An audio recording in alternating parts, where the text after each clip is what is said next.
Welcome to Fundraising Good Times. I'm Pearl Shaw. And I'm Mel Shaw. And we welcome you to Fundraising Good Times. In this episode, we'll share suggestions for how to help nonprofits navigate this unknown time. Well, Melvin, I'm glad we could be together to just share with our listeners some thoughts about what's going on in this upside down world. Wanted to just ask you, what's your guidance for nonprofits when everything seems to be going differently than planned? How can they navigate these times? Well, first of all, I would suggest don't panic. Think about the things that have worked for you in the past, those things that you feel that you do well, and then think about the things that have been a problem for you, regardless of the crisis that we might be in. This is a time to kind of look inwardly, look at those things that demonstrate your strength and those things that have been a challenge for you over and over. So this is the time to talk to your team members, your friends, your board members to say, how do we come out of this thing stronger and better as we move forward? Well, that's what I've been hearing from nonprofits we've been talking to. A lot of them are not first responders, are not right on the front lines, and they're having to take a pause. And I know that I've been encouraging people to really think about the future. What will life be like after this crisis?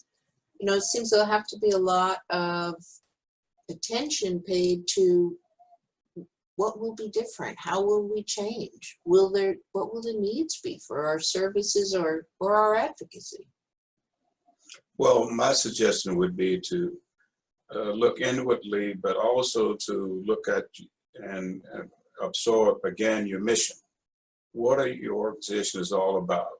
Because we're in a crisis situation, that does not mean that we have to turn ourselves inside out and come out to be totally different. If the things that have worked for you before the crisis have been rock solid and you feel comfortable with it, that you have total buy-in by all of your stakeholders, both internally and externally, deal with that and build from that. And then look at those things that maybe because of the situation that's before us, that you can change and add to make yourself more relevant to the marketplace. But more than anything, make sure that you're meeting a need, and that you were meeting a need before the crisis, and then as you move forward, that you're meeting a need that your organization can manage and support as you move forward. So it sounds a little bit on a very specific level that it's time to look at an organization's case for support. I know that's always that story of what is your capacity, what's your history, your mission, your vision, and what's your anticipated impact. But it seems to me that with the times we're in right now, most organizations are going to need to go back and look at their case and say, what were we doing that we'll continue to do? How will we do the work that we choose to carry forward? Will we do it differently? What will the costs be? How will we deliver services? Or how will we advocate? It seems to me a lot of work needs to be done on fine-tuning a case and not taking for granted how you used to position yourself in the market.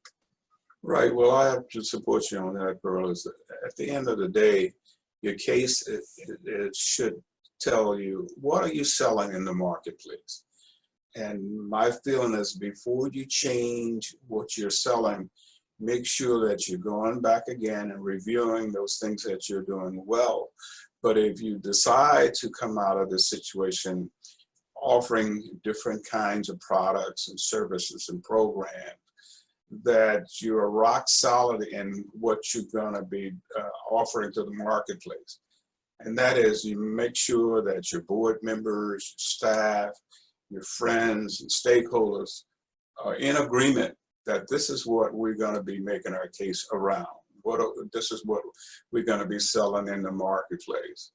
But do your homework. make sure that you have complete buy-in, you have the capacity and infrastructure, and that the information that you're packaging in your case for support is clear, concise, and compelling. Well, Mel, that sounds like an evergreen message, something that stays true no matter how much things around us change.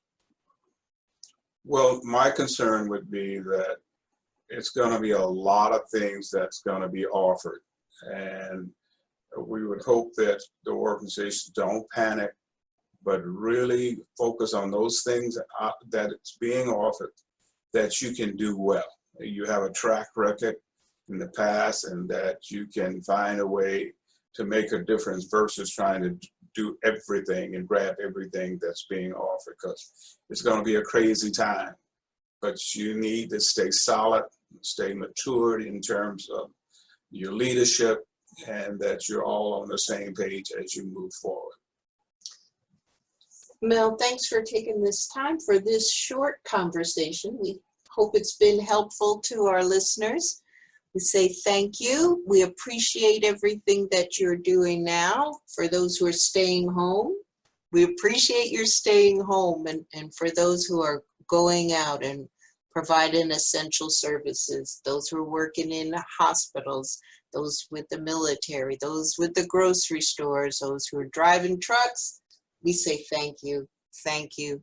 Everybody be safe, and we'll be back soon. This is Fundraising Good Times.